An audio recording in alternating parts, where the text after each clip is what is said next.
მარტივი ეტაპამდე დავიყვანეთ ახლა ეს ინვესტირება რა არის და საჭიროება რატო არის, ხო? საბოლოო ჯამში, ანუ ჩვენ რომ ცხოვრობდით ახლა პირობითად სადმე, ისეთ ადგილას, სადაც არც მაღაზია, არც ასე ვთქვათ, ადამიანები არიან, რომლებიც რაღაცას კონკრეტულად გვაჩუქებენ და არავის არ გაჩუქებთ. ჩვენ მოგვიწევდა რომ საკუთარი თავი გადავირჩინოთ, ხო? რას გავაკეთებთ, რომ მიწის დამუშავებას დავიწყოთ და რაღაცის მოყვანას, ხო? ეგეც ინვესტირება. იცი რომ შენ იმ მიწას რო დაამუშავებ და ბოსტანს რო გააკეთებ, რაღაც პერიოდში საჭმელი საკვები გექნება, რომელიც შენ თავისთვის სიცოცხლისთვის სჭირდება, ხო?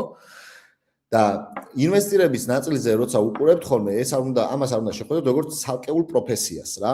ეს უნდა გავითვალისწინოთ, რომ ეს არ არის რაღაც მაგალითად იურისტი ვარ, ბუღალტერი ვარ, მათემატიკა კარგად მესმის, რა ვიცი, ხელოვანი ვარ და რაში მაინტერესებს და ასე შემდეგ. კი, ნომერ პირველი კრიპტო აკადემია.